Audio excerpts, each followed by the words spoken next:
All right, we are live. Let us know if there are any audio issues or anything. So, as you can see, I'm here with my Tommy, the third, and his Tommy, the fourth.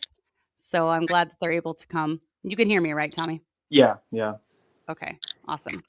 That's my baby, my grandbaby, anyways. Jenna's like, no, that's my baby. I did all the work. So there's my cutie pie. Okay, so I'm very thankful Tommy agreed to come on with me. I think out of all your siblings, you're the one that doesn't mind like the social media stuff the most. Yeah, that's true. You can hear, too bad you can hear. Matt said, too bad we can hear T3. So your biggest fan is on here. The sun's going to be right in his eyes in just a second. I know. It'll hit me in a few minutes too. Well, one of the reasons I wanted to have you on is because we hear so many stories of just kids that grew up in IFB homes and it was a nightmare and they can't wait to get out of there and they want to leave as soon as they turn 18. So I wanted to hear the flip side of someone who's been raised IFB and is continuing on in that lifestyle, someone that has chosen this to raise his own family in. And so that's why I wanted to have you on tonight. I think we have a lot of people thinking this is going to be like a tell-all, and obviously, be honest. I haven't like coached him in these answers or anything. So obviously, be honest in what you say. Because I looked at the email you sent with all the questions for like 5 seconds, and I just skimmed over it. That was it. Yeah. So we're just going to talk about what life was like growing up in the McMurtry home, since there's so many people that seem to be fascinated by it. And people, so when we started this channel, when I started Gently Led Sisters, I have definitely not coached him on his answers. Jason said Mom has definitely coached him on his answers. Yeah, we were running drills before this. No, definitely not. But I lost my train of thought now. What was I saying? No, I'm just glad that you came on with me tonight. So growing up a McMurtry, that's what we're going to talk about. There was also some people that sent in questions in my Gently Led Sisters group, and we're going to kind of go over those. You have not even seen those. You don't even know what those are going to be, but we'll probably do that. If anyone has any questions, throughout the whole thing, just go ahead and put it in the chat, so. Oh, that's where I was going with this. I started this channel 8 years ago when you were 16. Mm-hmm. So obviously, do you remember doing the kids edition? Did you do the kids edition with me? Yeah, I just hid in the back the whole time. You did not. You were not happy about it. No, I hated it. You were not happy about it or thrilled about it. So I'm actually surprised that you were willing to come on and just kind of talk about this. So let's start first. Your childhood. Core memories of being a McMurtry kid. What was it like as a kid? I need more specific. Let me think. What are some of your first childhood memories? My first childhood. Some of the first things you remember. The first thing I think I remember, but nobody believes me. I remember when Jason was born. Nobody believes that because I was only like a year old. But other than that, like my earliest memories were mostly at like the house in Utica. I remember there was I saw Jason's comment. No, there was oh yeah, that is true. We made a ton of videos as kids in the backyard. I lost most of them. I wish I still had them because they'd be good blackmail against Jason because I was never in them. I always put Jason in them. Oh, I'm sorry. The sun's in his eyes. But yeah, I'm sorry, buddy. But yeah, so I remember the house in Utica. Dad would always take us to the park over there. I remember there was this one time he told me, or he went to go help me as I was trying to go across the monkey bars, and I told him I didn't need his help, and then I wiped out and like gashed my elbow open, and then like there was the train tracks behind the yard, and I remember Pa showed us that if you put like put coins on it, it flattens them. And I thought that was like the coolest thing ever. I thought the basement at that house was definitely haunted. And then one of my favorite memories from that house was when I hit Jason in the face with a golf club on accident and gave him a huge black eye. Oh, and that was also when Bethany was watching you guys. I think it was Aunt Courtney. I think Courtney. No, when Aunt Bethany, when she watched us, I did injure myself. She was on the treadmill, and I went behind her and stepped on it, and I face planted straight into the treadmill. But no, the Utica house, I also pushed Jason down the stairs at that house too. I I remember that as well. And I saw that. I literally saw that. I was at the top of the stairs. I looked over. I looked at you, kind of like looked at me, looked at him, and just went boop and just Yeah, put I it. know. And I was like, Tommy, I what in remember the I world? remember reasoning it in my head. It was he was going way too slow, and I was like, I'm just gonna push him. I didn't think he'd like die or anything, but it looked really funny as he went rolling down the stairs. The It But was not rolling. It was more like tumbling. well, And yeah. those were wooden stairs. That could have been bad. Well, and so that brings up another core memory. That's not the only time I made Jason fall down the stairs. We were at Mom and Pa's, and we were playing Avalanche, which Dad taught us, which is where you pile all the blankets and pillows, and then you fall down the stairs with them. But you're supposed to, like sit on top of them as you go down. So me, Jason, and our cousin, we went to go down the stairs, um, and we went down. Me and Jason decided to go down head first, but the blankets got caught on the corner. So we went down the stairs, and all the blankets stayed up there. And then my cousin fell down after us. So all three of us all fell down the stairs head first. And then I had the genius idea to close the stairs with the door at the bottom of the stairs. So we all just smoked the door.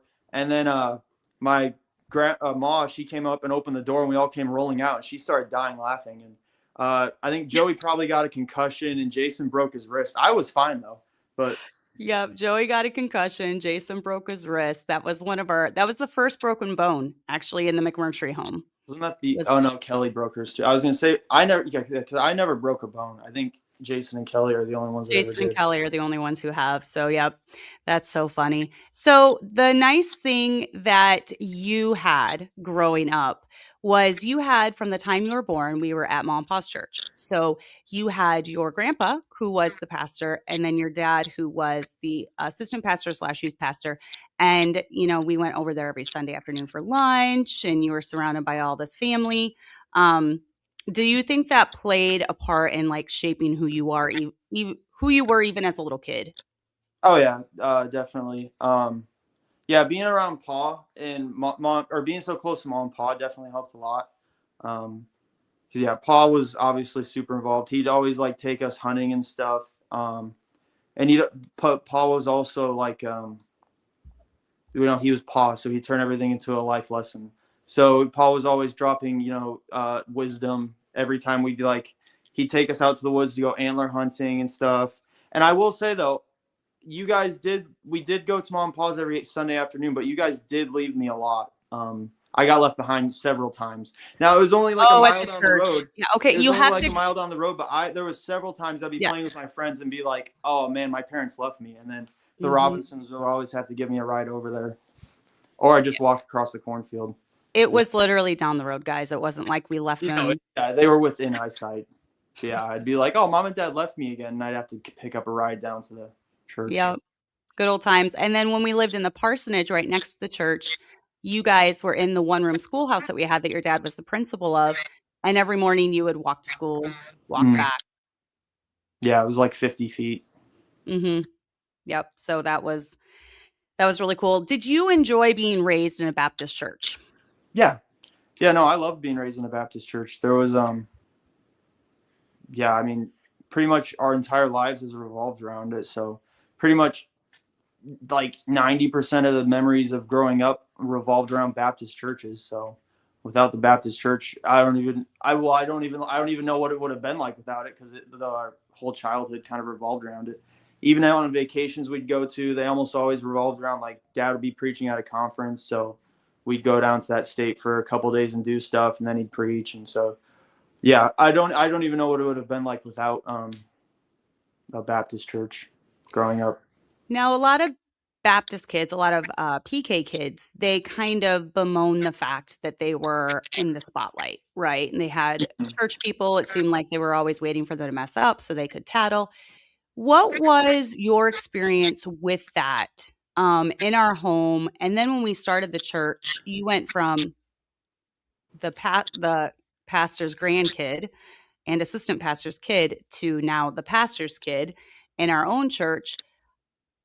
how did you feel being raised as a PK? Did you feel any different than other Baptist kids, or was it just kind of normal to you? Uh, I think with pastors' kids, it really just depends on how their parents are, because we definitely could have been a lot different. Because one of my biggest issues actually with pastors' kids is I think I think pastors' kids like to be victims, because yeah, sure, we're in the spotlight more and people do love to tattle on us and stuff, but Baptists or pastors kind of get treated like royalty a lot of times. So pastors' kids often, I mean, the nepotism's crazy in like the Baptist world with pastors' kids. So there's a lot of favoritism towards us. You're a lot more likely to get like presents from church members and stuff. So there's a lot of pluses to being a pastor's kid. There's some downsides too, but it's not near as bad as everybody makes it out to be. Everybody loves it. A lot of friends I had growing up that were pastors' kids like to act like victims and stuff because of it. But I literally watched these guys get stuff that like normal kids would get treated the way normal kids never would, in a good way, because of who their dad was and stuff. So, but thankfully though, you don't anytime me or Jason or the girls would start acting like a bratty pastor's kid, you guys were really good at nipping it in the bud. So yeah, and if you guys would have let us, or if you guys wouldn't have stopped us from, being arrogant pastors' kids, we probably would have been. So I think it's a case by case on it. I think it's really up to the parents to make sure their kids aren't like that. Because yeah, there's bad, but there's a lot of good, and but you guys did a good job of stopping us from picking up a lot of the bad character traits that a lot of pastors' kids have. Do you feel like some of that, though, is because we were always kind of the black sheep of the IFB world in a way? Um, Well, yeah, that definitely helped a lot, but we weren't always though, because no. before we got kicked out of the IFB, I still went to a lot of the camps and stuff, and people knew who Paul was, people knew who Dad was, so I did get to see like both sides of it, like the getting treated super good even before, but then obviously there's the black sheep part too, and the black sheep part probably did help with not becoming like arrogant and all that, but also you guys were good at it because, um, yeah, like a lot of pastors' kids, especially the friends I had growing up, they definitely had some kind of like superiority complex where, Mhm, like, at all the camps, they all hung out together and they kind of had their own little club, and they definitely mhm. thought of themselves higher than the other kids there. But you guys were really good at making sure we didn't act that way. So, um, Well, your dad's never acted like he was superior. you guys made sure it was you guys made it very clear that there wasn't anything special about us because we were pastor's kid, Right. which I think was a good thing, because yeah, it's true that most pastors' kids are the worst in the church, or usually the worst kids in the church are the pastors' kids in a lot of cases. So It can get that way, and I feel like oftentimes too, one thing that your dad was super, super picky about is he knew eventually that we would probably go through a church split and we would have church problems, but he was always really good at, like, keeping that here and leaving it here and then just having a normal life when we went home, right? mhm. So, like, keeping that he was very, very adamant that he did not want you guys to become bitter because Yeah, he had seen a lot of pastors' families. We go through battles. Obviously, our family has had its share of battles. We've had our share of battles here. And then even on the online world and all the attacks that come your dad and my way, we go through battles, and we did not want bitter kids because we've seen that how bitterness hurts you more than the people you're bitter at, you yeah. know?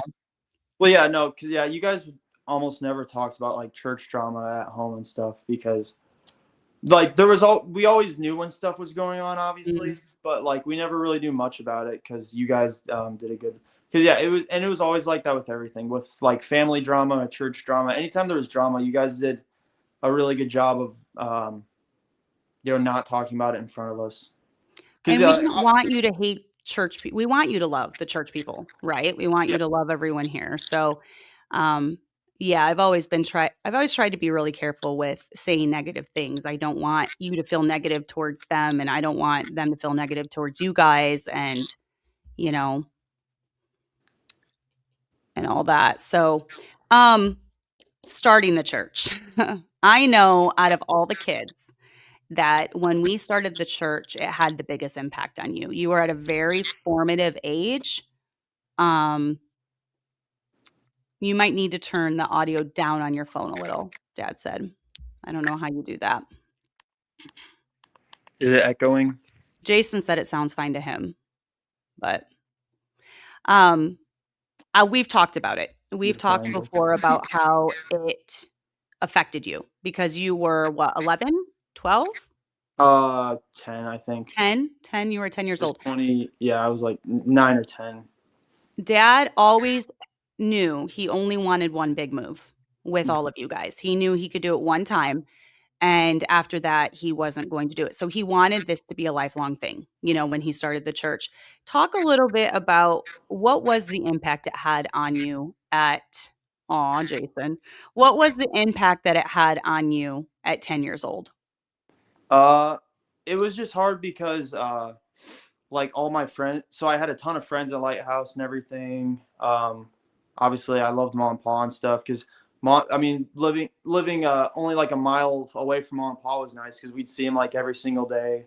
So basically all I'd ever known was that Lighthouse, and I was like, now we're going somewhere I don't know anybody. I'm not gonna have any friends. And then we had the Christian school too. So at Lighthouse, it was like I was seeing him basically 7 days a week. You'd see him Monday through Friday at school. You'd see him Saturday at like soul winning, and then you'd see him Sunday at church.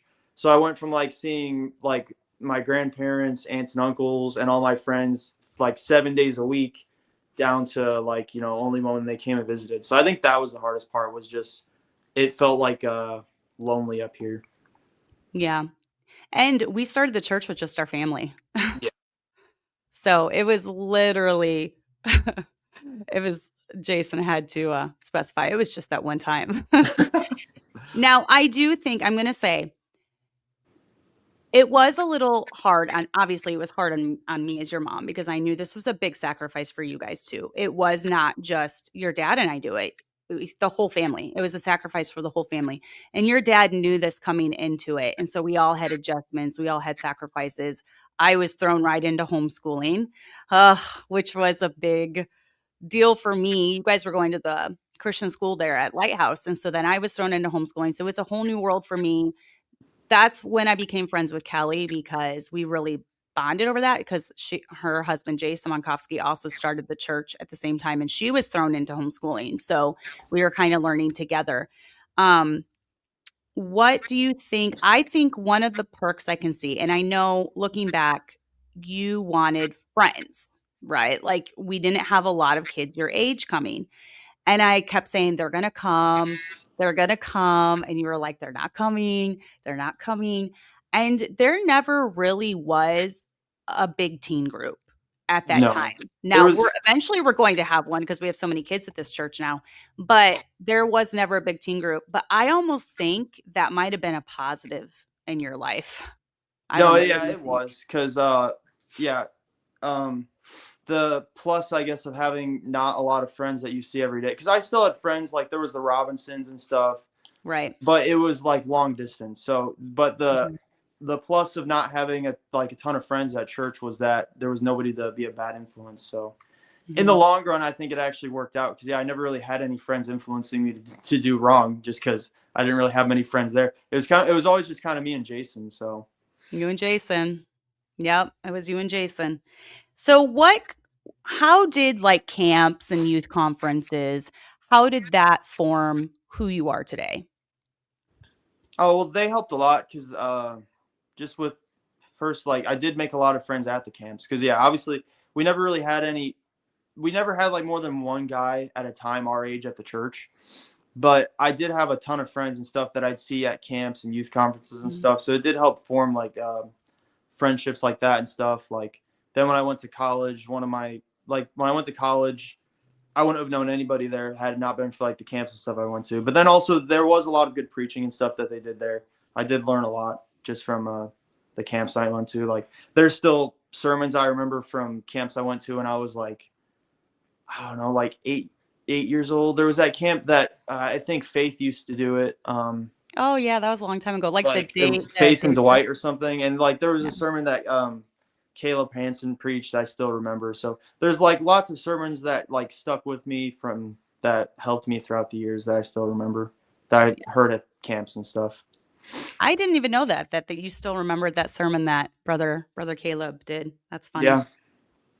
So someone did ask this question in the group about being homeschooled. So you were thrown into homeschooling at around 10, and then I homeschooled you all the way through. What were the pros and cons of homeschooling in your Well, mind? the pros was when I was in the Christian school, you know, you were stuck there from 9 to 3, whatever the time was. But Yeah. then with homeschooling, it was you got up, you did the work, and you were done, and you could just kind of do Yeah. what you wanted after that. So I'd always wake up early, like around 6 or 7, um, and You and Abby were my early birds. You would do that. You would get up and you would do your hours of school, and then you would be done by like noon. yeah. So I'd usually get done in like 3 to 4 hours, and so Mhm. that was nice. The crappy part of it was that we uh we didn't get like snow days or anything like Oh that. yeah. And sometimes you let us have like a spring break, sometimes you wouldn't. So I feel, but I guess the plus of that was we always got done with school a lot earlier than most people did too. So there was cons, but I feel like there was more pros, honestly. Jason, oh my stars. We could do a whole episode on Jason and homeschooling him, the trials and tribulations that boy put me through, I'm telling you. Oh yeah. Okay, wait. Yeah, I want to tell a story about Jason. I remember there was Uh-oh. one day, it was the worst crash I ever saw him have in school. I don't remember what it was. It was probably like a science test or something. Or no. It was, we had finally finished the school year. And so he was so excited that we got to finish the school year. So he spent like 2 hours abusing all of his school books. Because after we did ACE, so we did paces. So after you do it, you're done. Like you can't do it again. So Yeah. usually we just burn him or something. And I remember watching him, he chucked a bunch of his school down the stairs and then jumped like 10 stairs down on top of it and started stomping it. And then he went and put it all in a box and took it outside and burned it. So yeah, that I was do. Am because I he just and now that hearing was the story? his way of celebrating being done for the school year. He wasn't even doing it in anger. He was doing it out of joy. But then there was another time too. I think I participated in this, but I think it was mainly Jason and Abby. We finished school for the year. So there's that scene on Newsies where they all are rioting and like Yes. throwing newspapers everywhere. Yeah. We did that in the schoolroom where we were ripping all the pages out of the school and throwing them all over the room and like walking around and like kicking piles of paper and like celebrating that we were done. And I would just like to say, this sounds really bad, but once you did, like, these weren't like expensive books. Like in ACE, once you do the pace, They're it's done. done forever. Like if anything, we had to destroy it because then the next kid, if I did it, then Jason could come along, find that pace, and copy my answers. So yeah, See, we and I just did not even think of that, Tommy. Oh my word. oh yeah. I So hadn't yeah, even we thought about had a that. lot of fun ways of celebrating school being done, and those were a couple of them. That is Yeah, so Jason funny. hated school the most by far. He hated school the most, and I always told him, "You have got to do good in school because it is gonna affect the rest of your life. It's gonna affect your job, and you're gonna be lazy, and you're gonna be no good loser who can't support your family if you don't do good in school." And then he grew up and he realized I was right. Yeah, Yep. he Yeah. should have Now paid he's in more police attention. academy. Yeah, He I has to know. do school.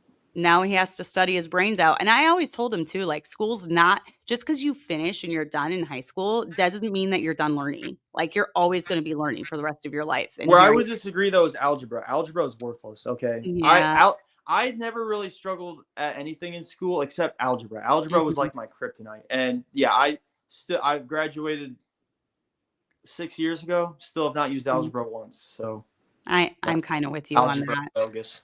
Yeah, I'm kind of with you. Do you feel like homeschooling set you up though for success in whatever field that you chose? Now you're a welder. You're a welder at Caterpillar, and you love your job. But you did do some Penn Foster, you did a year of Bible college. Were you academically where you needed to be? Yeah, no, I was like, yeah, and even when I went to college, oh, no, okay, I did fail one class at college, and that was embarrassing because that was like one of the easiest classes, Did you ever and find out why? Because I don't understand why you did. because I bombed the midterm, I did good on the final. There was only Oh, like it was a class where there was only like 3 tests, and I was just arrogant with the midterm and like was like, this is gonna be easy. I'm gonna breeze through this, and then I went in there and was like, oh. So I bombed the midterm, I like barely failed the class. What But I was did it? Like fine in all the other Romans or classes something? though. What What? class was it? What class was it? Uh, it was Romans with Brother Angel. Romans, that's what I thought, yeah. Yeah, because you were really mad at me because it was one of Brother Angel's classes. Because Yes, I was you're like, embarrassed because Brother Angel's my favorite IFB preacher besides your dad, the and worst I'm part like, is he basically gives us the test answers when he had slides and he would have stuff highlighted, and if it was highlighted, you knew you needed to know that for the test. And I had wrote it all down, but I just had not studied for the midterm because I was just like, oh, I got it. Like, I'm not worried about it. And yeah, I went in there and just bombed it. Yeah. oh, so ashamed. I'm still ashamed, Tommy. But I did good in everything else, though. Yeah, you did. I saw your grades. All right, let's talk about your relationship with your dad. Oh, no. Yeah. Talk about Pawpaw now, T4. Okay, so how did growing up with dad, how did he make an impact on your character? I mean, this is like so broad, but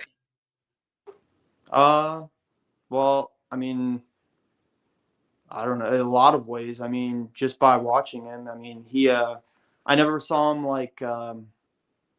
I never saw him lose his temper. I never saw him fly off the handle. And one of the biggest things about dad, where I remember there's like probably one of the moments in my life where I was the most like, dang, I did not realize like how cool dad was when I started working at the Walmart distribution center because, dad, so dad with when he was pastoring, there was times he'd have like 2 or 3 other side jobs, but he always worked at like the at the Walmart distribution center during that time on top of pastoring. And it never really had hit me how impressive that was until I started working there too, and it was like all I could do. That was all I could do was that job. Like I would do that job and I'd go home and sleep.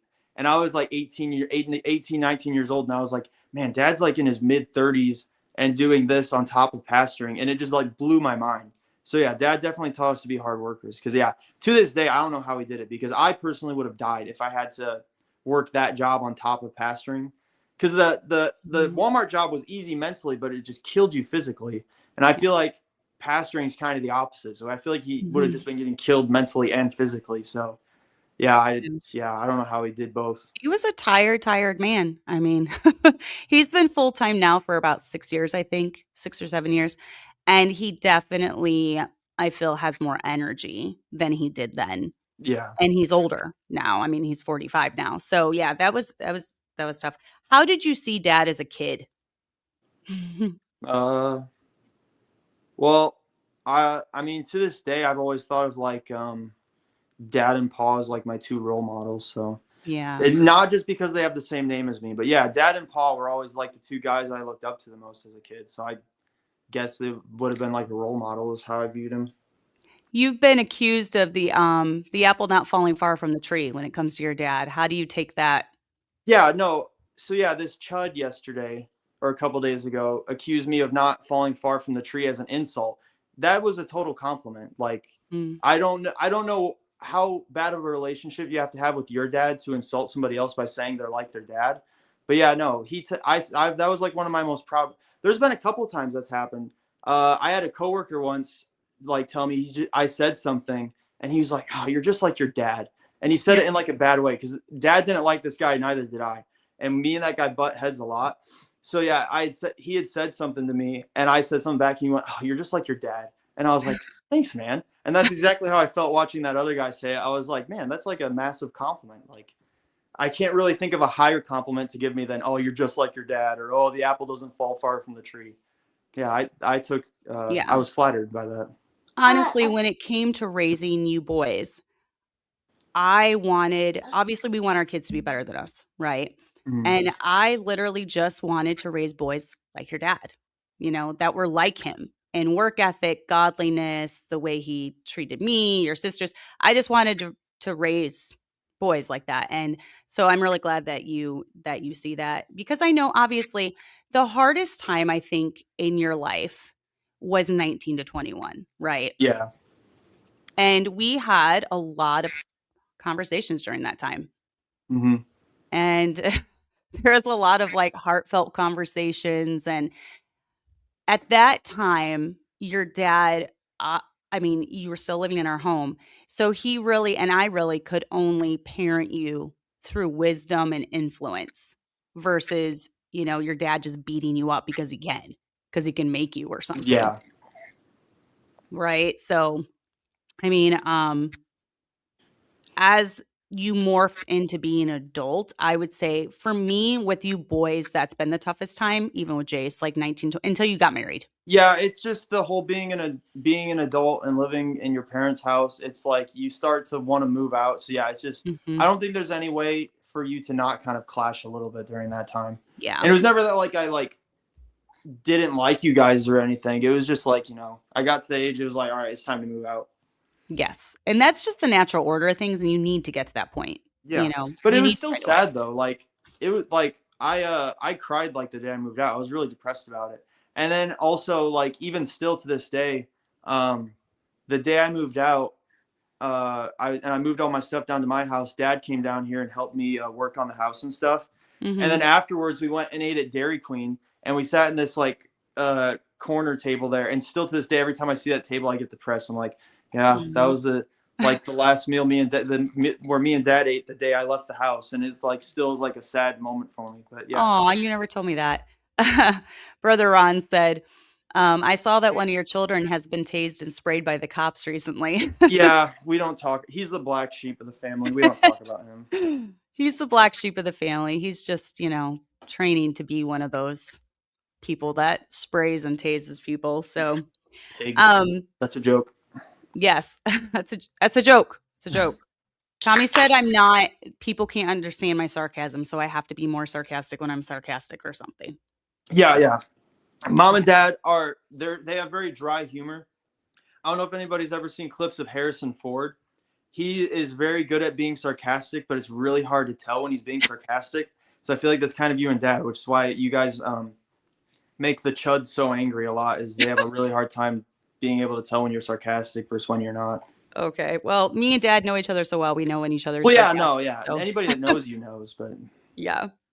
So what do you feel like are the strengths in your Pa's character and your dad's character, ways things that you saw that you wanted to emulate growing up? consistency, and they weren't hypocritical at all. They practiced what they preached.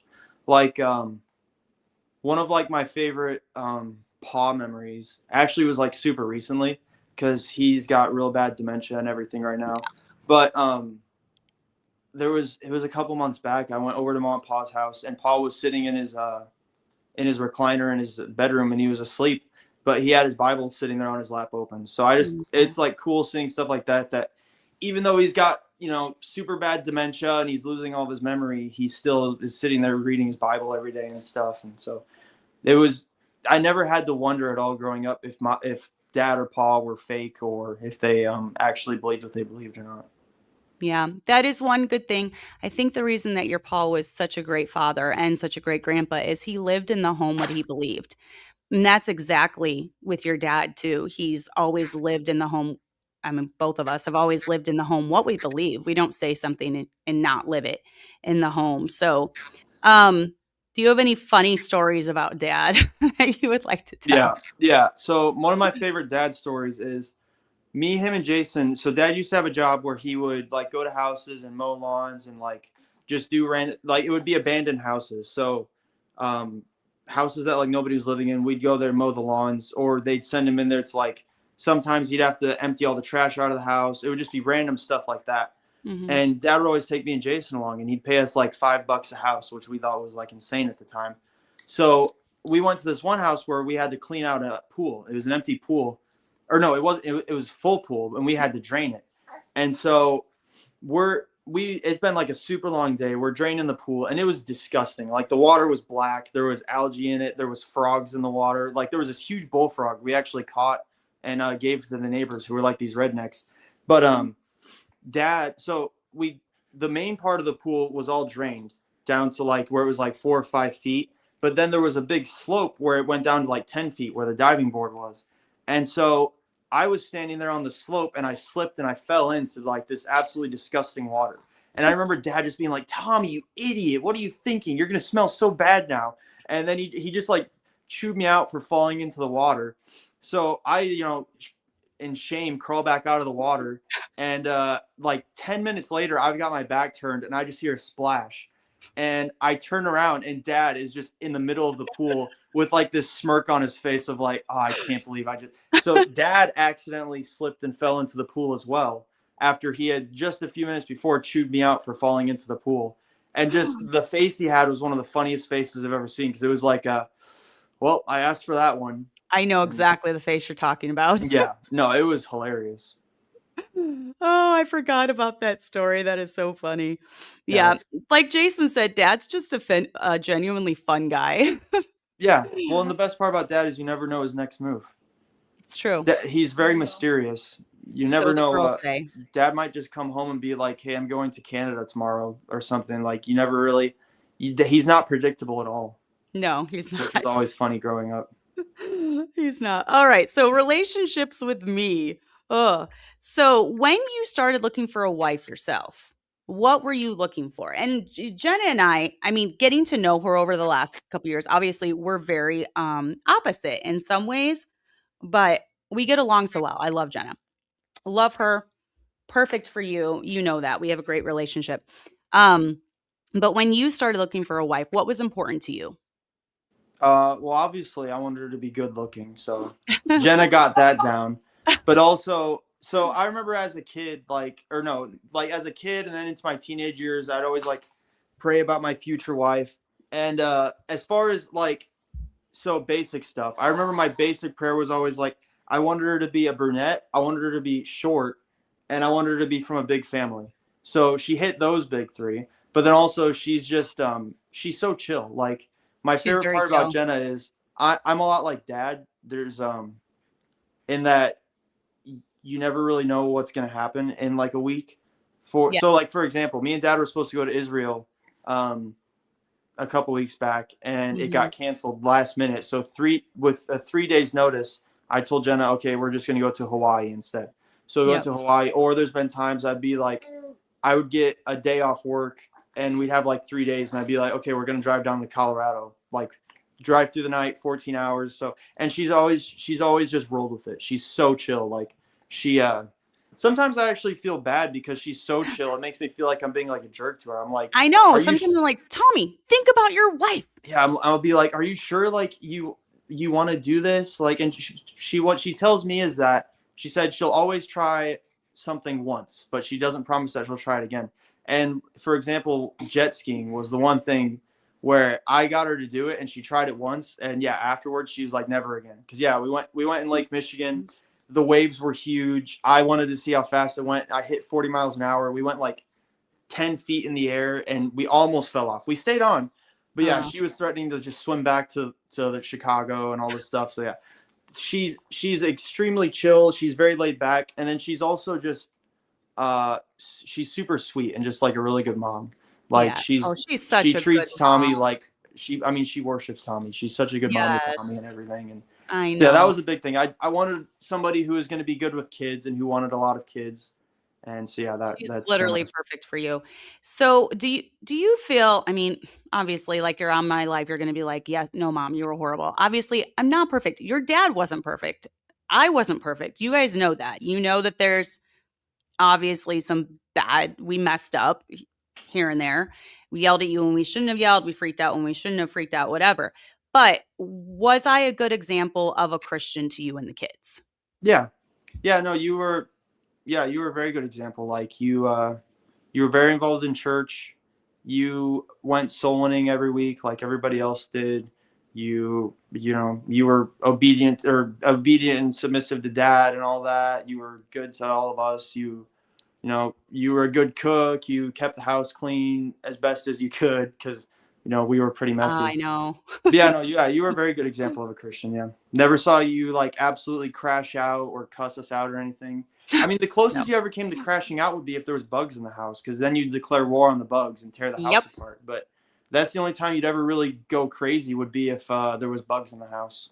You guys would know because you'd come out and, like, all the furniture would be moved away from the walls and there'd be diatomaceous earth everywhere. Yeah, that stupid diatomaceous earth. Yeah. Well, I remember one morning I woke up and it was like 7 in the morning, and I walk into the kitchen and you are like on your hands and knees spraying and you've got like a bandana over your mouth and every single cabinet in the kitchen is empty and it's all in the middle of the floor because you found like I don't know, you found one roach or something, so you were like, I'm just gonna kill them all. So Yes. yeah, no, that was the only time you'd ever really like, you know, go crazy or something like that. Jason said, "I don't know, man. She didn't handle it well when I cheat in school." Yeah, no, you guys were pretty mean to Jason when he'd cheat in school. One time he had been caught. Okay, so cheating in ACE, when we say cheating, okay, people are going to be like, that's not even a big deal, but it was. Okay, so it's set up to where you have to score your own work. So after, I don't know, 6 pages or something, they'll have like, okay, go score your work. So then you go to the score table if in the Christian school, and then at home you would get the score key. You would score your work. You would go back, correct the mistakes, and then score it again. Well, Jason, when we say he was cheating, he was not scoring. So he would go the whole book just doing it and not scoring, and then he would flunk the test because he hadn't been scoring it. So he had the wrong answers for the test. So one time this was when your Uncle Aaron, I believe, had taken over as the principal, and he was caught not scoring again. We made him come home and erase the entire book, or the book or two that he had been doing, and we made him do the whole entire book again from like start to finish. And that's like 60 pages or something. So he had Yeah. to sit there until he was done. And then I think it was a little while before he did again, but I don't know, maybe the last 2 or 3 years of school he didn't, but that was my ongoing struggle with him. And I don't know why he always thought he was going to get away with it. I don't know. I don't know. Jason was just unhinged when it came to school. Yes, he was. Cheating. He said cheating in ACE is so easy. It is. That's really why is you very, have to have character, Jason. It really is very easy. Actually, that does remind me though. One complaint I have about you and Abby is there was one day I was sitting in my room doing school, just minding my own business. Abby opens the door, goes, "Tommy's cheating." She didn't even look in there. She just opened the door, went, "Tommy's cheating." And you were like, "What?" And you came in there and investigated me for like 45 minutes. And I was like, "Mom, she didn't even look at me. She just said I was cheating." And obviously you didn't find anything. But yeah, you for some reason believed Abby and decided to launch a full-on investigation. Okay, I had PTSD when it came to it by that point, okay? Yeah, that's true. I had PTSD. It was probably recently after Jason had done it. Probably. So that's why. So who wore the pants in our home? Was it me or was it your dad? Hannah. No, Hannah. Hannah no, does now. Dad. Yeah, it was Dad. There was never any question about that, obviously. Yeah. If there'd be times you guys would have disagreements, but you at the end of the day, you always just agreed to whatever Dad was saying we were going to do. So, yeah. Yeah. I know with your sisters, I'm always like, go ask your dad. Whatever your dad says. Whatever your dad says.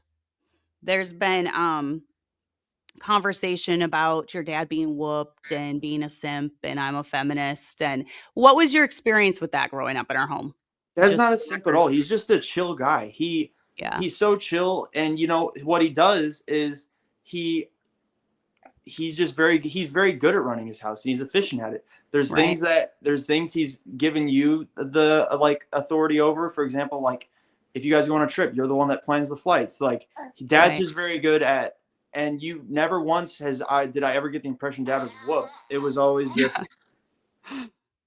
Yeah, Dad never once came across as whoops. It was always very obvious Dad was in charge of the house, and you guys just had a very chill marriage. So yeah, I don't know where all the whooped allegations is just foolish, but yeah. And this is coming from the guy who lived with us for 21 years, so you'd think you would have seen something if that was going on. Not at all. As a matter of fact, if you were the one whooping Dad, it would not have been every single time I would ask you if I could do something or something like that. I would always go to Dad and see if he could overrule it. If it was reversed where you were the one running the house, it would have been completely flipped where Dad would tell me no, I'd be like, "Oh, okay, well I'm gonna go ask Mom now." No. It was always very clear to us who was in charge, because if you said something we didn't like, we'd always go and try to get Dad to overrule it, because we knew at the end of the day he had the final say so in it. So, yeah. Someone, Ashley, asked, so no electrical cords, Tommy? No. So,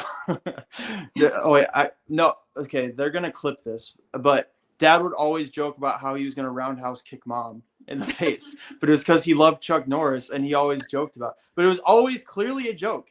I never once thought Dad was gonna. I don't even know if Dad can roundhouse kick. But yeah, I would be like, "Hey, Dad, we're gonna go do this. What if Mom says no?" He'd be like, "Don't worry, I'll just roundhouse kick her in the face." And he would joke about stuff like that. But the reason he was able to joke about it is because we knew he'd never do it. So yeah, he'd say stuff like that, and we'd laugh. Like, so Yeah. yeah, it was just a joke. And so yeah, we never. No, you guys never got physical. You guys never even like really argued. I was just thinking about it the other day, and there's probably like 3 or 4 arguments I can even think of that you guys had in my entire time growing up. Tell the funny story. You talk about this all the time, and I was so mad at your dad back when this happened. It was 1:00 in the morning. We're going into the hotel with all the stuff. Remember that story? You talk about it all the time, and I was like, "Tom, can you please help or something?" And he was just like, "No," and just like kept Oh walking. yeah, yeah. No, so when Dad gets very tired, he does get kind of cranky, and then also when Yeah. we get to hotels, you get stressed out because you have 50 Yes. million things you worry about. So yeah, Yeah. yeah, we were going somewhere, and Mom asked Dad something. He just went no, and it was honestly one of the funniest things I've ever seen. And you know what? Yeah, you just accepted it. You didn't fight it with him. I was like, "Okay, I guess Yeah. I'm carrying this, or I guess I'm As a doing matter, this." one of the only, so the biggest fight I remember you guys getting in, and it's actually a hilarious story, is I was like 7 or 8, and we lived at the house. No, I was probably younger. I was probably 5 or 6. We I lived don't at know the where this house in is going. Utica. This was back when we would order Netflix, and Yeah. so I went on the computer and I was like looking at the movies on there, and I accidentally ordered like some Shirley Temple movie, and so it came in the mail, and you saw it, and you were like, "What in the world?" And you're like, "Tom, did you order this?" And he's like, "No." And then you guys started having an argument on whether or not, and it wasn't even a big argument, but I just remember I could hear you guys in the bedroom being like, Dad was like, "Well, I didn't order it, so you had to have ordered it." And you were like, "I didn't order it. Obviously, it was you." And so you both were accusing the other one of ordering this random movie. And I got so worried you guys were gonna figure out I did it. I just went and hid under the table. I was like, maybe they won't know I did it. But yeah, you Yeah. guys never found out it was me. Until now on the live, I had no Yeah. idea about that. I literally had no idea. I was so worried you guys were gonna figure out I did it and then like chew me out. But yeah, it never happened. Oh my goodness. That is so funny. Um, so what were some ways, I know you are boys and it's a little different than with the girls. What are some ways I tried to instill character in you guys? And me and Jay. And Oh, you you. boys, yeah. I mean, Um, obviously the girls too. I feel like there's a different relationship between moms and boys and moms and girls though. You know, just like there is with dads and sons and dads and yeah. daughters. Um, Well, yeah, you were really good at talking to us. yeah, I think communication was my forte. I Yeah, talked with you guys all the time. yeah, and you made sure we knew how to like treat a woman and Mm, not to be just like punk like new IFB punks towards women and stuff. You're really good at instilling stuff in that with us, with like how to be a gentleman and how to treat a woman, stuff like that. honestly, I feel like the biggest example for how to treat your wife, though, was it came from your dad. Just Well, yeah, seeing yeah, because we never really saw you guys fight. Never saw any you guys ever like scream at each other. And even if you guys ever did, the few times you guys did fight, you never even really yelled. It was just like a no, harsh discussion. But yeah. yeah, never saw like Dad cuss you out or anything like that. Dad always treated you really good, even if you guys were mad at each other. So Have you ever seen dad cuss? no, no, I've never seen either of you No, guys cuss. no, no, We weren't even allowed to say "but" growing up. I felt, nope. Or shut up. I feel like a compromiser because I say "gosh" now. And you So say crap. We didn't allow crap either. yeah, yeah, they didn't allow that either. So, yeah, no, there was definitely not any cussing that took place. Oh, you want to go see Mama? So you are an adult now. You realize that we obviously have flaws. We weren't perfect raising you, especially you. You were our guinea pig. So we were learning, we were growing up while we were raising you. I mean, we were 20 years old when we had you. I was 20, your dad was 21. So why do you now, unlike a lot of Gen Z, that's kind of cutting off their parents, right? They're cutting off their parents and because of mistakes.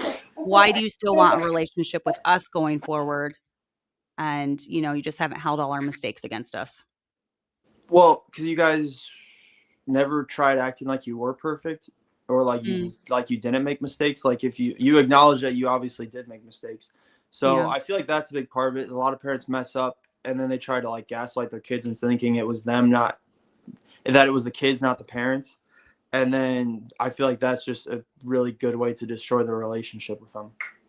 Yeah, exactly. So, the way that you saw your dad and I interact with us growing up, and obviously we kind of already talked about this. How did he show you how to be a loving husband?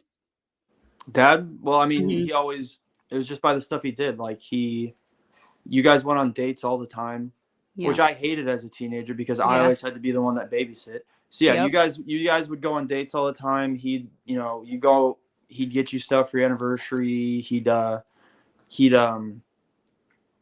and even with how he treated the girls too, because like Valentine's Day, he'd get you guys stuff, you Mhm. get all the girls stuff. He'd take all of the girls out on dates on their birthdays and stuff like that.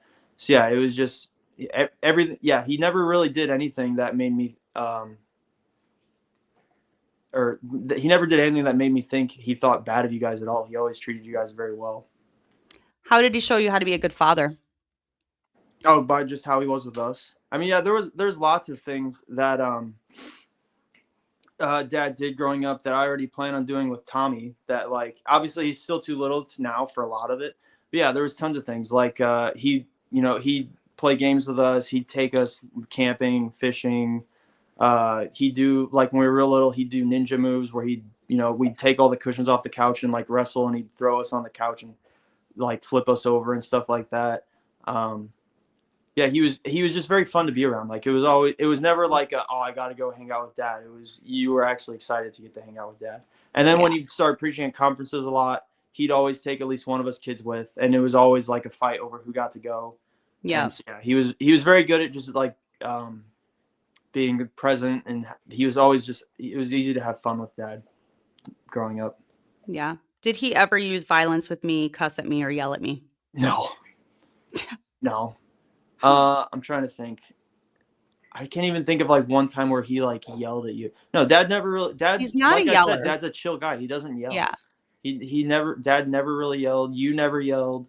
Yeah, he obviously never hit you. He I mean, I yelled sometimes at you guys. I yeah, did you'd have my yell at moments. us, but you I never didn't yell at him. you always yelled at us, but you never yell at dad. No. Yeah. And then yeah, he never hit us, cussed at us. I mean, we'd get spanked, but not in like Mhm. a abusive way at all. It was always very like Moderate. moderate and restrained. It was never just like I never once dad never like once went just unhinged. And yeah, that reminds me. So yeah, a lot of those guys on the other side were acting like sometimes you just have a bad day and you're gonna just chuck stuff and throw stuff and hit stuff. No, Yeah. dad. Growing up, I never once No. saw dad lose his temper like that. I never once saw dad throw anything, chuck anything, No. swing at anybody. Um, yeah, that's just completely bogus. It's just dad had self control, and that was one thing he taught to me and Jason was self control. Mhm. And because yeah, obviously as a kid, you do stuff like that. Like I punched Jason many times, but as I grew up, dad, obviously he taught us self control.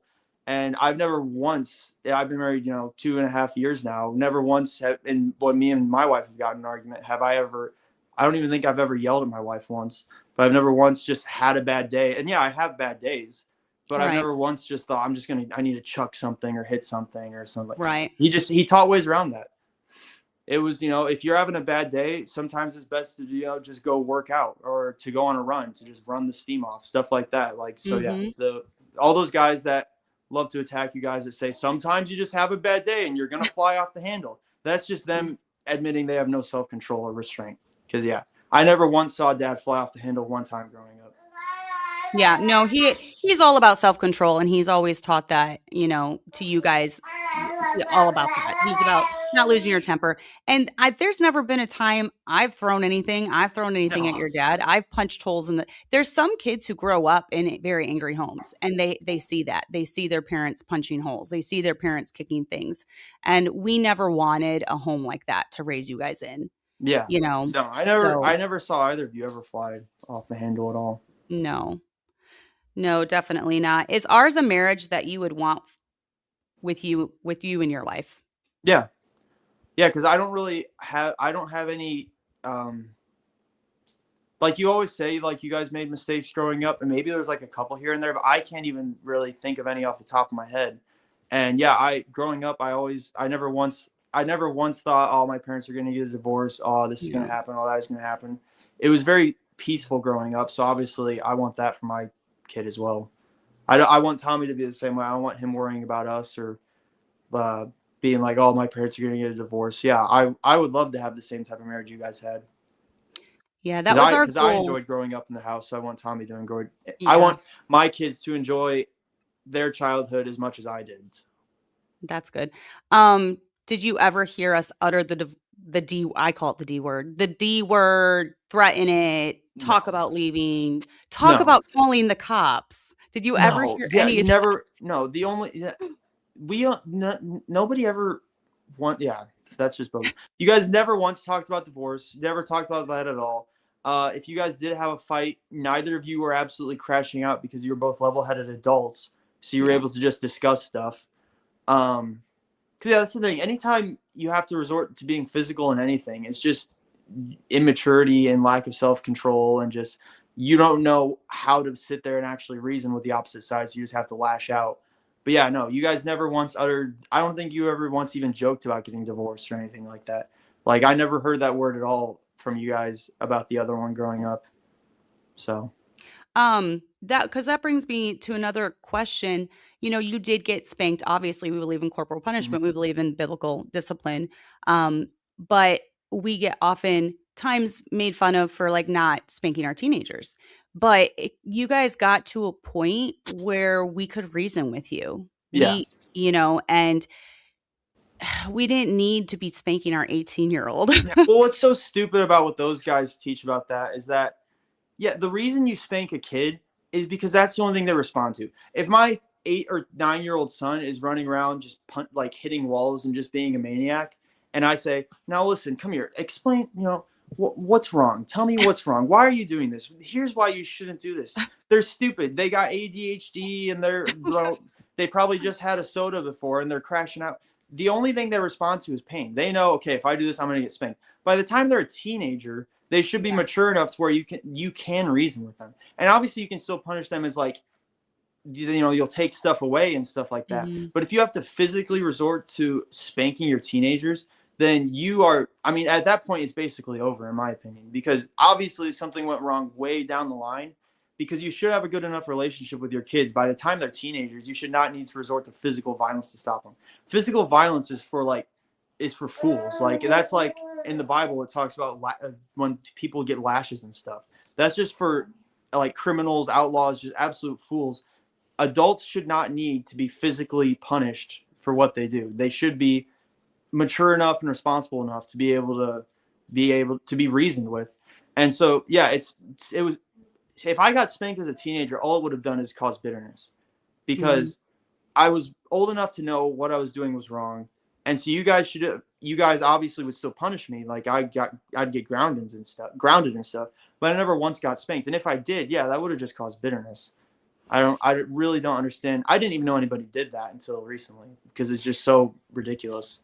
Well, and two, I almost feel like growing up, you you would have almost rather taken a spanking sometimes than dad's lectures. Yeah, no, yeah, I would much rather have taken a spanking than have to sit there and listen to you guys give me life lessons. Yes. Because I'd be like, well, at least it'd be over with faster. Plus, I mean, at some point, the spankings don't really hurt anymore. It's more of just an annoyance, and Right. it's just kind of insulting and degrading to do to a teenager. Right. So yeah, the spanking teenagers is just ridiculous, and So especially your wife. I mean, it's already dumb enough. I wasn't gonna go there, but It's already okay. dumb enough to spank your teenagers. You should definitely not be having to use physical violence against your wife to get her in order. If my wife does something, I just have a talk with her, and then usually a talk it makes her sad enough, and she'll be like, "Don't yell at me." I'd be like, "I didn't yell." She'll be like, "You spoke harshly to me." That's all I need to do with my wife. Like these people that are like, "Oh, you got to beat them," is just ridiculous. Just admit you have no control over your household. I was not gonna go there, Tommy. Yeah, sorry, it was fresh on the mind. I was gonna stay away from that. But yeah, you didn't see that growing up. Not with me and dad, anyways. All right, so let's kind of delve from being raised IFB. Did you feel being raised IFB, and this is something I'll do the questions at the end. I know we're going a little long. Okay, I'm going to try to speed this up.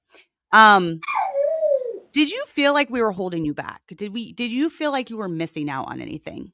No, obviously every teenager is going to kind of think that a little bit um, growing up, because you see all the other people your age going out and doing this stuff. But I remember one thing you and Dad would always tell me is like, I know it looks fun now, but you just have to wait and see what happens. And that was one, honestly, out of everything you and Dad taught me, I think one of the most valuable lessons you guys taught me was one of the best things you can, one of the easiest ways to know what to do is just by watching other people. So see Yeah. what they do and then watch what happens. And that's what I did. Was there was a lot of people I knew they were doing stuff, and I was like, man, that kind of looks fun. But you guys would just tell me, just wait a few years and see what happens. And so I did.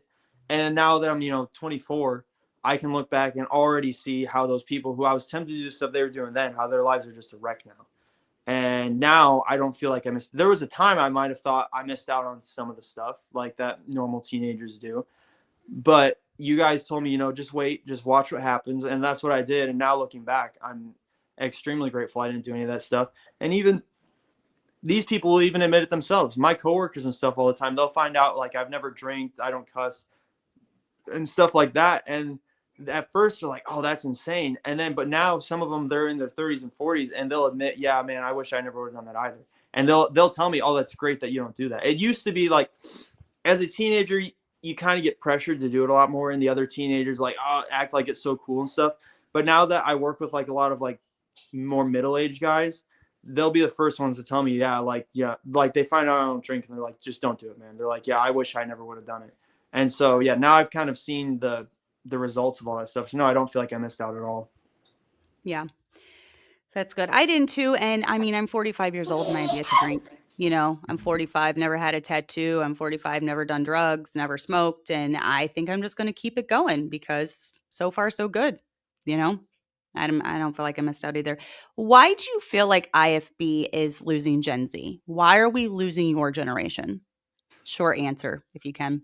There's a lot of reasons. I think if I was going to pick like the biggest reason though, it would be they're doing a horrible job at teaching why they believe what they believe. I Mm, feel like they're very reliant on their slogans and their one-liners, and their guilt tripping especially, and just name calling. But they are not very good at being. They fly off the handle too easily, because a lot of times, from my experience growing up, what I would see a lot of friends do is they would get a little older and they would start questioning some of the stuff. And mhm, rather than just be like, okay, yeah, I see your point here.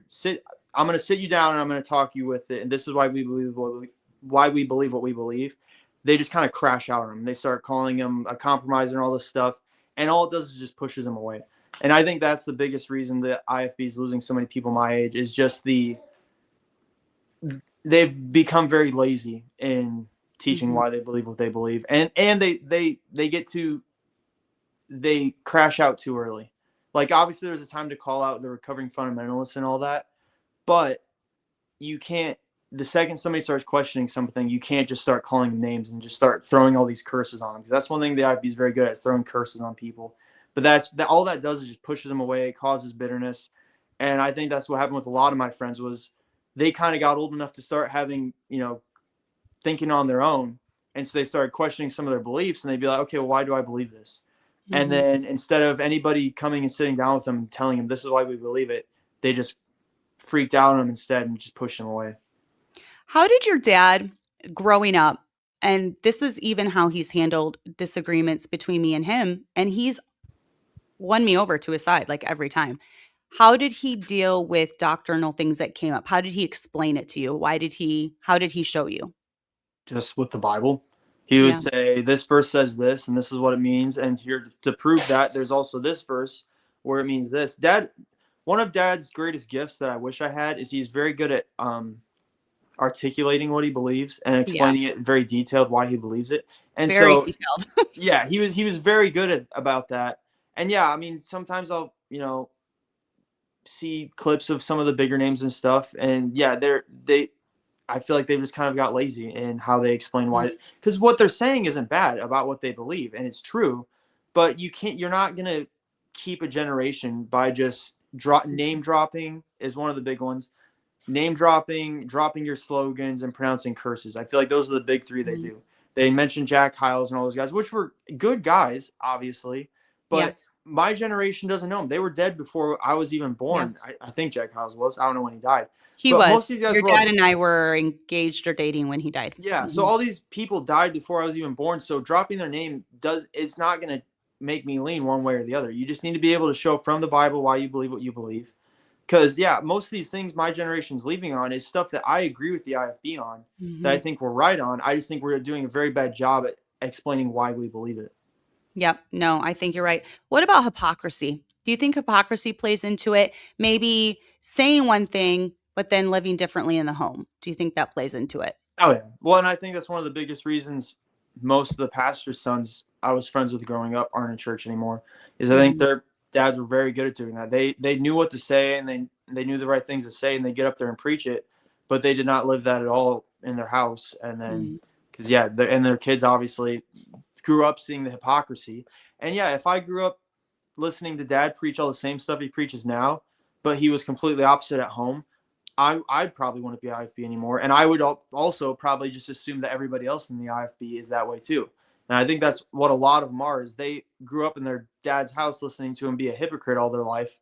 So in their head, that's how everybody in the IFB is. Why is it that we are still IFB, do you think? Because your dad and I have said oftentimes if there was another group that lined up biblically more with the Bible, we would join that group. But we truly believe that IFB lines up the most doctrinally. Even seeing IFB guys fall into sin and like be hypocrites at home and have horrible sins going on, we still continue. So many get bitter and burned out and leave, right? Especially Yeah. Gen Z, they get very bitter, they leave, they're actually going reformed, a lot of Mhm. them, reformed and so Calvinist, Orthodox, they're going Orthodox, back to Orthodox. And I almost feel like they're craving tradition, so Mhm. they want, like, the old style, like, they want what has worked for Yeah. centuries, right? They Mhm. want the old style traditional, but they're just abandoning independent fundamental Baptist because well, I think man worship too plays into that Yeah. because it's So I think man-centered. I lost my train of thought. Continue. Sorry.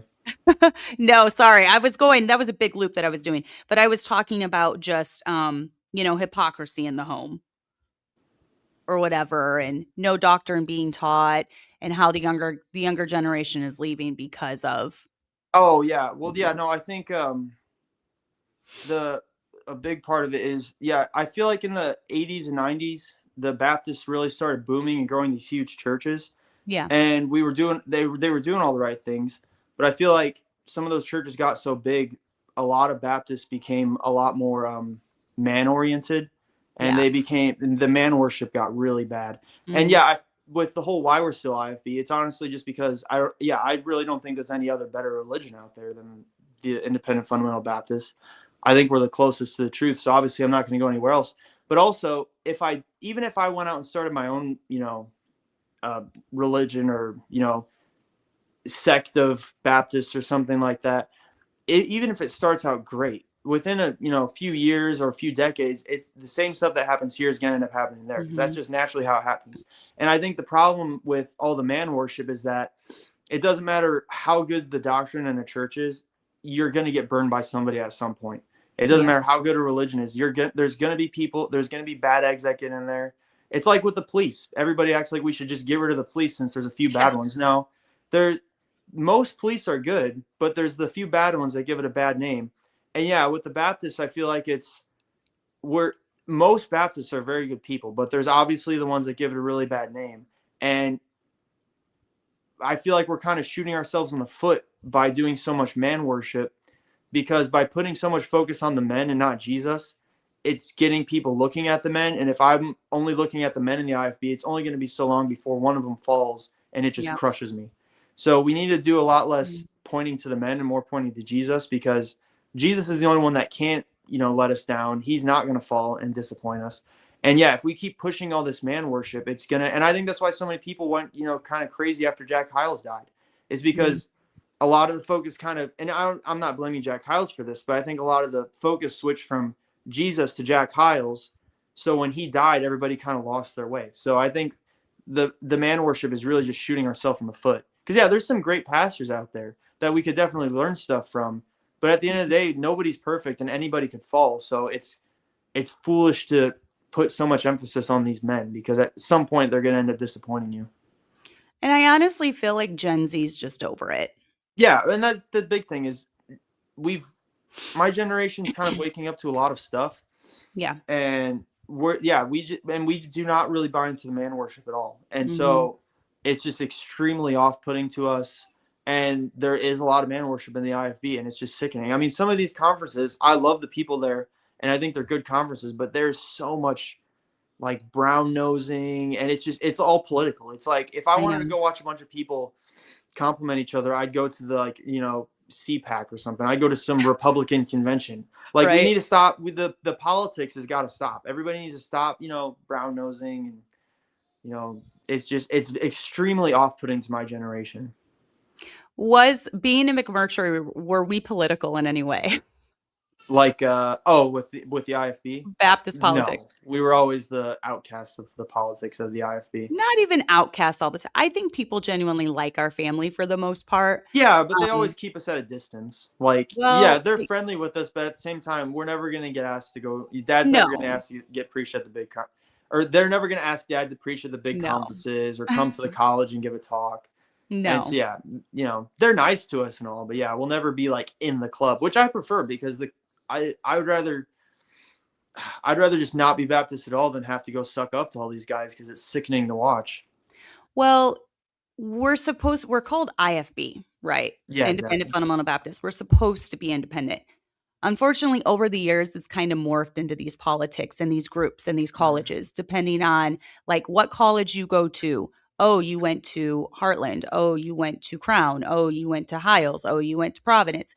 All these different colleges. Now that's the first question that's asked because they're trying to see where your allegiance lies. Yeah, and it's Well, killing the Baptists though because there's so much yeah, infighting and so much groups, and we can never agree on anything. That it's called like the Catholics especially. They're kind of running away with it right now. The they are. Catholics are running away with my generation right now. They are. Like they're taking a ton of them, and it ticks me off because if the Baptists would just stop all fighting with each other and focus on that actual important things, I think we could be winning so much of my generation. I honestly think that back around like last year when Charlie Kirk and all that died, if the Mhm. Baptists didn't have so many issues, that we could have started a revival at that moment because so Yeah. many people started looking like to God and for religion and stuff.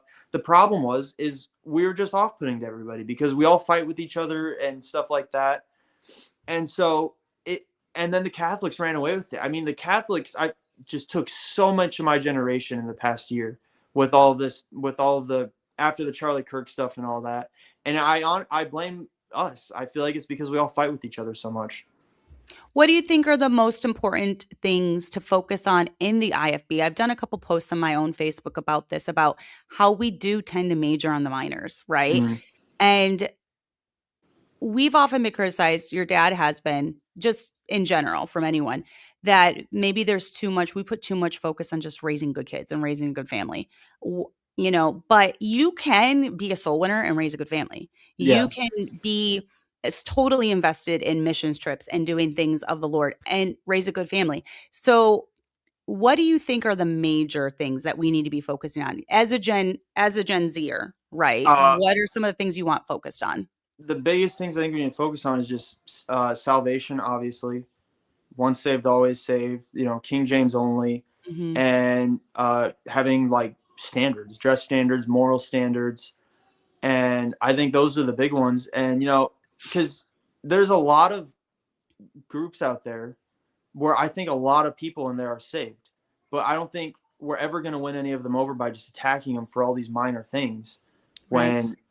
Yeah, I think as long as they're right on salvation, the King James, and like the big ones like that, like being once saved, always saved, that Jesus is the Son of God, the virgin birth, all of Right. those, like the actual core doctrines. A lot of people try turning like end times and Yeah. like you're teaching on the Jews and the core. Those aren't core doctrines. Those are side things. At the Yeah. end of the day, if we're wrong on the rapture, we go up when everybody else does. Yeah. So that's not nobody's going to hell. No, as long as what you're teaching isn't going to send people to hell, Mm. then I don't think we should just be absolutely attacking these people all the time.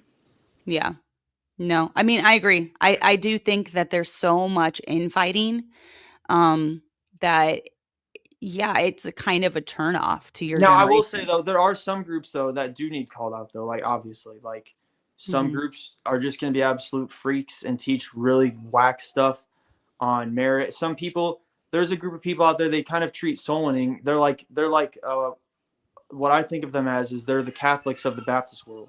They treat soul winning as penance because Catholics, they'll go and just be absolutely crazy for a weekend, but they go in, they go to confession, and then they're good after that. They're good. And I feel like there's a lot of the Baptists out there that I won't name their names.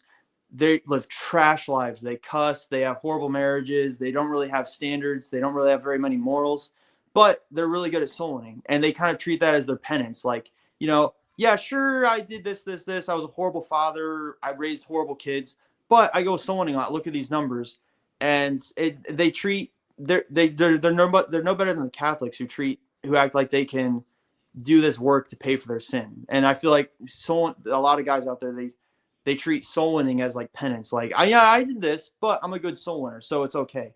And so stuff like that obviously needs called out because it's a horrible, horrible teaching. But what my biggest issue with the Baptists is like with the infighting is amongst like all the Bible colleges and stuff. Like, why are we all beefing just because this college has these rules that, maybe this college is a little stricter on this area than this one is. This college allows this, they'll sing this song that this other college doesn't Yeah. sing, so they won't fellowship with each other. And I think that's just kind of petty. And Yeah. Yeah, exactly. So what are some ways that our church specifically, because you were a member of this church for the last 14 or I guess 12 years because you got married and then you moved to Clinton. But what are some of the ways the church people here helped you as you were growing up and in your life, even now? oh, well, I mean, I feel like every church member had different things you pick up on. Yeah. Like, some of them were really good at like treating you guys good. So they were good at like showing how to be good church members.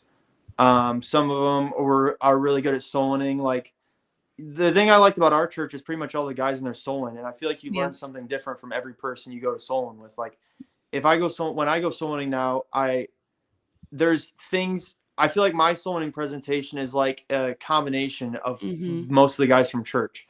There's some Yeah. stuff I say that Dad said. There's some stuff I say that Brother Mark said. Some stuff I say that Brother Matt says. So that was one of the biggest things I learned from all the guys in our church was how to soul win, because the guys in our church, they were really good at soul winning, or they are really good at soul winning. And so I learned a lot. You learn a lot from each of them on Yep. like.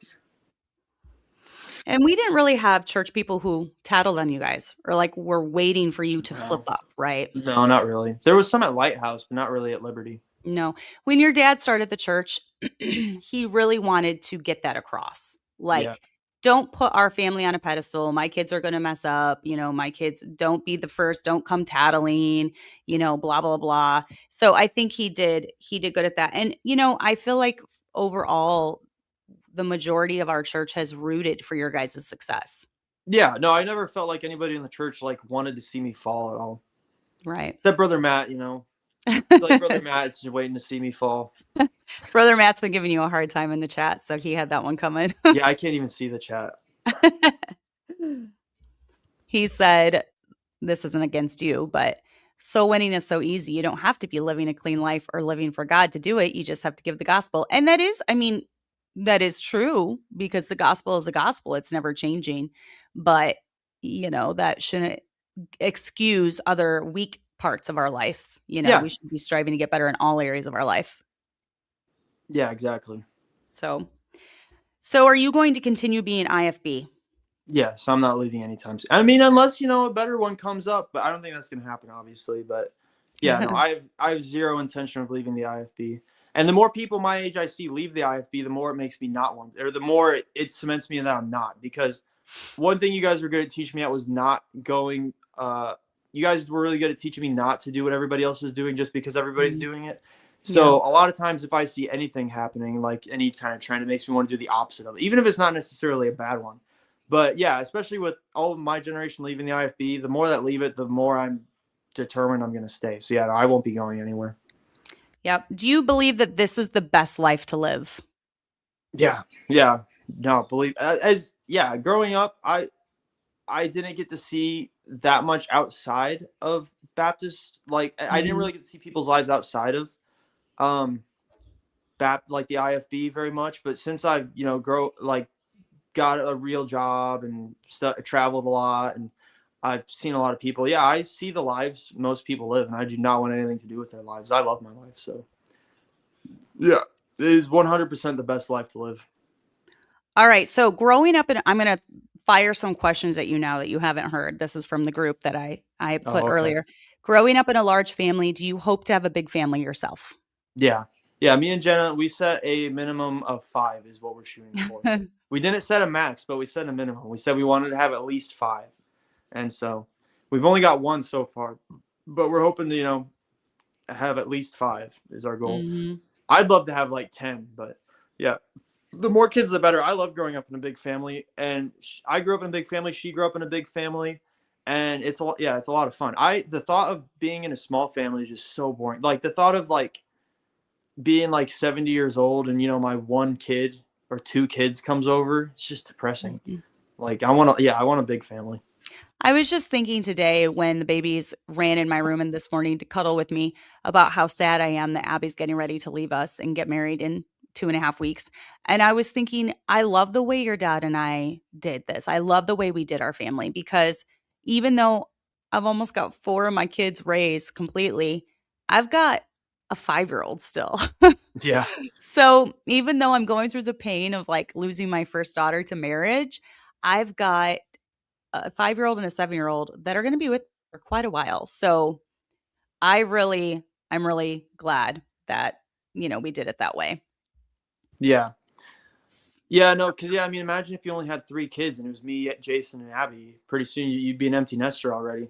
I know. It'd be so sad. Um, Someone asked, one of my fears as a mom is that my children will run away from the way they were raised. What made you want to continue to live the way you were raised after you became an adult and you started your own family? Because you guys did a good job at living a life that I wanted to live. You guys were happy. We were happy. Like we didn't, it was growing up. It was, I had a great time growing up. And so I had a great family. Everything was great growing up.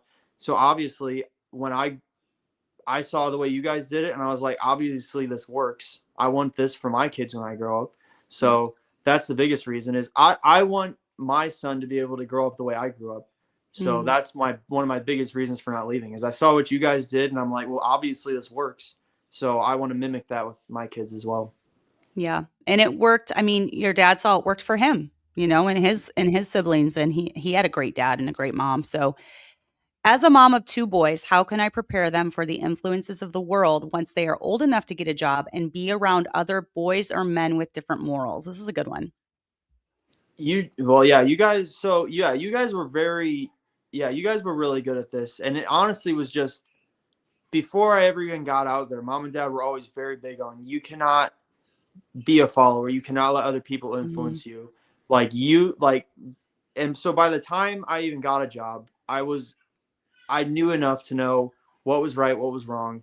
And so when those opportunities came to where I was tempted with stuff, it really was not that much of a temptation because I had already, it's like Daniel in the Bible. It says he had determined in his heart not to defile himself with mhm, the king's meat. You have to make sure that by the time they get out into the world, that you've already won their hearts over enough to where they've already determined they're not going to do it. Because that's how it was for me. Like as a kid, I had already by the time I had a job and was around those influences, I had already determined I just wasn't going to do it.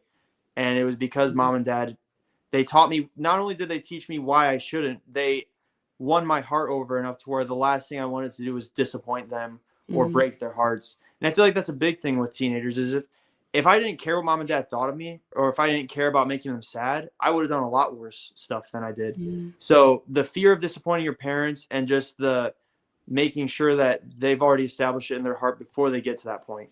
Because it would be stupid for me to send like my son out to get a job and not have prepared him for that at all before he gets there. So you want to prepare him for it before they get to that point. Right. Yeah, there's a lot of talking, a lot of communication in our home. Anna asked, "What's one lesson your parents taught you that you think everyone should hear?" Yeah, putting you on the spot. That's a good question. Well, the one lesson. I know it'd be hard to narrow it down to one, I but know. what do you feel is the most important thing you gleaned from being raised a McMurtry? Uh, not to worry, not to stress out too much about stupid stuff. Like, no, okay, I know what it is now. Contentment. The one of the biggest Mhm. issues right now with my generation and a lot of people now is discontentment. And so you guys did a very good job at teaching me to that I should be content no matter no matter what situation I'm in, and that there's always somebody that has it worse. It could always be worse. We live in a time where even if I was homeless, if I lost my house and I lost my job and I lost everything, I'm not going to starve to death. My kids aren't going to starve to death. So we really live in a very easy time Mhm. compared to the rest of history. So to just sit around and be miserable because, there's somebody out there that has more than you, or, you're on social media and you see all these people living these lives that you want and you get discontent, it's really just foolish. And you should be content no matter what situation you're in. And because then once you accept that there's always gonna be people out there that have easier lives than you, and that sometimes life is kind of hard, it's just peaceful. Like I really don't stress about hardly anything. Even when times come out, even when like I go through stressful situations, like in my job, in my personal life and everything, but I never worry about it for more than like a day. Because at some Mhm. point I'm like, okay, well, sitting around worrying about it's not going to do anything. And so you just learn to just be content and just accept things as they come and not stress so much. Yeah. You're actually not a very content person by nature. You've had to learn that. Oh yeah, no, yeah, you guys had to really nail that into me. For sure. What's the funniest or most awkward thing that's happened to you because your father is a pastor? I don't know. Oh, well, I can't even tell that story. I I went through a lot of behind the scenes crap when I went to college, when I went to Bible college, because of dad's stances on issues. But That's not really funny. That's more awkward, oh, I funny. guess. Well, yeah, I was thinking awkward. My bad. No, she said funny or awkward. So, Funny or awkward. Okay, yeah. Well, the awkward part would be, yeah, obviously with the politics, I've received the brunt of that a few times. But yeah. with a funny would be, I think, I don't know. Like a funny thing is the result of dad being a pastor. Mhm. Uh, I don't know. It's hard to think. I mean, like growing up, I'd always have people. Well, everybody always just assumes I'm going to be a pastor since my grandpa and dad were, And which I that's the always next always kind of that's funny. the next question. Do you also want to become a pastor yourself one day Uh, or be involved in ministry of some way, of some sort? I don't think I could pastor. I don't think I could. I don't think I have enough patience to deal with people like that. I also don't do public speaking well at all. I You've done pretty good on today's show. Yeah, but I feel like I articulate it in my mind really Mhm. well, and then I try to say it, and it just does not come out the way I intended it. That's But honestly me, Tommy. I'm That's how I not am ruling it too. out though. I'm not saying I never would be a pastor. So I haven't Mhm. done anything to disqualify me, and I don't plan on doing anything to disqualify me in case that door ever does open. So I'm not Mhm. saying I wouldn't, but at the moment, I don't intend on being a pastor or anything like that. Mhm. And then And what does it Oh, sorry. one thing I'd like to say is one thing I'm grateful about too growing up was that Pa and Dad never pressured me into that either. Like I No. never felt any pressure from Pa or Dad on being a pastor because they were. Because I mean, really, it would Yeah. look really good on the with three Tommy McMurtrys in a row all being pastors. So I could see why they would want to pressure me to do that. But I never really have that. It was always just if you think God's calling you to be a pastor, you do it. If not, don't.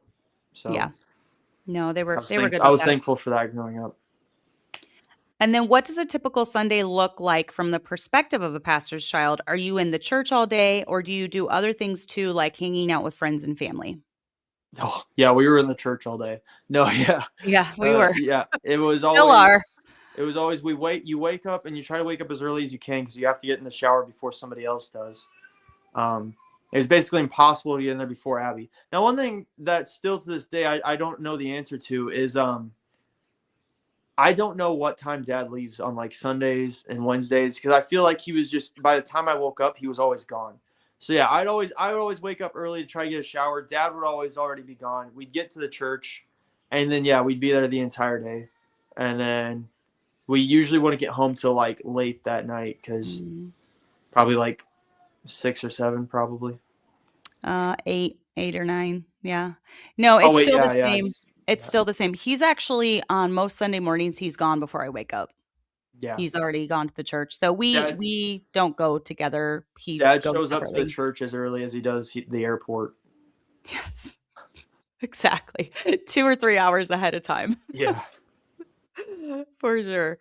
How young were you when you started seriously thinking about marrying one day? Oh my goodness, like 2. yeah, like And 4 years what old. ideas did you have about choosing a wife, the right person for yourself? Which we kind of went over a little bit, but Yeah, I was like 4 years old when I wanted to get married. Yeah, no, I don't. yes. Yeah, I mean, my entire life I wanted to get married. So yeah, there wasn't like a specific like. I never really even went through the stage of like, oh, girls have cooties. Like No. I always liked girls. But Yeah.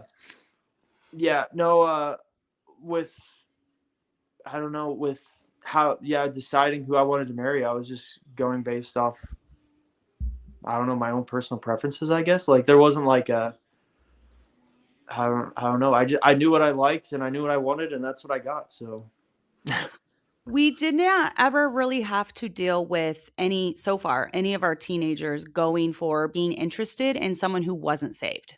We've no. not we've not experienced that. So far all the way down to Chloe, it's been people who are saved, people who are IFB. I mean, you guys are all very culturally the same, you Yeah. know.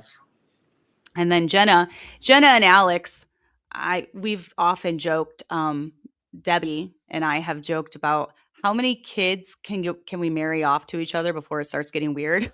Yeah, everybody Because seems to agree 2 is the limit. everyone's The saying 2 is the limit. yeah. Because the Tippett family and the McMurtry family, we just get along really well. I mean, you guys were raised almost identical. Yeah. Jenna's family, the Tippett family raised them, and it's another large family. What is it, 11 or 12 kids? 10. Wait, no, 11. Mhm. Yeah. 11 kids. Yeah, And 11, yeah. so it's, we had 8, they had 11, and it's even like our genders are almost up, like going down the line, it's almost the same. We had them almost the same years, like back to back. Just opposite genders for most of them. So you guys are just have such a great, and then two, just even ones like the guy Chloe's boyfriend right now is from also a large homeschooled family. Whoa, whoa, whoa. They're not official yet. They're just talking. They're boyfriend and girlfriend. They are? Yes. Nobody tells me anything. You knew that. No, nobody tells me anything about the girls' relationships. I think it's because you guys are always worried I'm gonna get mad about it. I've been known to not like the girls' boyfriends in the past. So yeah. Yeah. Yeah, big Nobody brother tells me being nothing. big Nobody brother. tells me nothing anymore. Okay, Tommy, I know you knew that. No, Ask I ask thought they were still just talking. No. It's been a little bit since they've been boyfriend and girlfriend. Chloe's gonna be getting it later. Tommy's mad texting as soon as he's off. As soon as he's off there. And then so what are some ways that us millennial slash what are we? Gen X, is that what we are? Yeah, you're Gen X. What are some ways that we can impact your generation going forward? Don't be like the boomers would Yeah. be my biggest thing. I'm gonna move this because I gotta plug my phone in. Yeah, don't be like the boomers. Don't try to burn everything down before you die. Be willing to admit, yeah, my generation made some mistakes. Be consistent. Don't fall out just because it gets hard. Yeah, Yeah. I don't know. That would be my biggest thing is don't be like the boomers. Because Not all boomers, but most boomers. do you feel like standards are out of date, King James, convictions, all of that? No. Yeah. I still am very yeah, Jenna will not be wearing pants at any time soon. Yeah, we should still keep all of those things. I don't believe in compromising in those at all. No. Yeah, so that's something that you're holding on to. Yep, sorry. Can you hear me? Oh, yeah, sorry. Okay. Did you mute me? Okay. Well, we're just about done. We're wrapping it up here now. Any final words about growing up, McMurtry? What are a few words that you would use to describe your childhood, teenage years, and now adults as we go into it? Um, how have dad and I done as mother and father-in-law so far? Oh yeah, no, you guys have been a great father and mother-in-law. You're not. There hasn't been one time where I feel like you guys have like overstepped. You guys are very chill. Um, well, I guess I'd have to be getting Jenna's opinion on this, but yeah, I think you guys are very chill. I don't feel like you overstep at all. You guys have been a great father and mother-in-law. Been great grandparents so far. Yeah, no complaints there. We're No, yeah, almost always. growing up was a lot of fun. I Mhm. don't have any. I have zero complaints about how I grew up. That's nice. You don't hear many people say that. And it's not because we were perfect. I'm going to put this disclaimer out there again. It's not because we were perfect, because we weren't. But Yeah, but you were pretty close though. I feel like you guys are more down on how you parented than your own kids are. I feel like. yeah. Yeah, you say we made mistakes, and I really can't think of many. I'm sure there was some, but when you're good enough parents, your kids aren't going to sit there and dwell on the mistakes you made. So Don't you feel like everyone from your generation wants to have a relationship with their parents?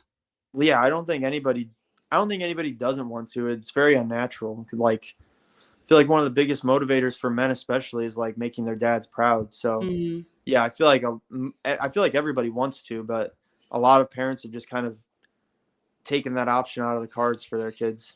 Because we do see a lot of splintered relationships, and a lot of even in the Baptist world, you've got kids walking away from it all, and then it's like their parents, I don't know, especially if they're pastors, they're just like so embarrassed by it. They can't just overlook the fact that maybe even they're different, with Yeah. standards or with convictions or something. And so the relationship isn't even as important enough to them as their image, I feel. And so they just kind of like cut them off Yeah, completely. no, that does happen a lot. Like their Hmm. kids will, drop their dress standards and then they cut off their relationship with them, which like yeah, if my kid was like, an axe murderer or something, I'm probably going to cut my relationship off with them. But Right. obviously, I want Tommy to be, exactly like I am when he grows up and Baptist and all that. But, if he does go, a little bit liberal, I'm not going to cut off my relationship with him. At the Right. end of the day, when I'm 80 years old and in a nursing home or something, I'm going to want my kids to come visit me. So even if Yes. they do, if they don't end up exactly like me when they're older, I'm still going to do everything I can to have a relationship with them. Hmm. This whole the whole cutting off your kids for like not huge deals is just absolutely, it's super weird, and it's like unnatural. It's like Yeah. unnatural affection. I don't even get it because Yeah. my son's only 7 months old, but the thought of ever getting to the point where I just don't talk to him because of something he Mhm. does just seems insane to me. Like I that's like my know. biggest nightmare. So I don't understand like these the pastors that can cut off their kids for such small stuff. Yeah. No, I'm with you. All right, so I think we're gonna wrap it up now. I think we went over everything that we needed to. So, thanks for being on here. I am obviously, your dad and I have said it often, but when it comes to you adult kids, even if we do anything a little different, whatever, we couldn't be more happy with the path that you guys have chosen and the way you're raising our grandkids. We couldn't be any more happy or any more well pleased in the direction that your life has taken. So, I'm glad that the apple doesn't fall far from the tree. Yeah, me too. Yeah. They can accuse me of that all they want. I enjoy it. So, Yeah. So I'm glad. All right. Well, everyone, I think that's all we are going to do. If you have any questions or comments, please leave them in the chat. Please like this video. Please share if it was an encouragement to you. I feel like, Tommy, you're a testament, being godly, you can raise godly kids. And obviously, you're not going to do everything perfect. And someday you might embarrass us. Who knows? You know, but you can raise a godly family in today's day and age. And I truly believe that you can raise T4 to be godly too. And I yeah. hope and I hope that you believe that as well. Yeah, no, I look at Tommy and I just see so much potential in him. I don't Yeah. understand like these like obviously there's like scary sense of responsibility. But when I look Yeah. at Tommy, I look at him as like a I don't know what the best term would be, but yeah, I get super excited anytime I look at Tommy because I'm like I see so much potential in him, and I have Mhm. all these plans for him and stuff. Yeah, definitely. All right. Well, we're going to go ahead and say goodbye. I'm going to mute our mics and then put this picture up, I think. And then we'll talk to you later. So thanks, Tommy. Yep.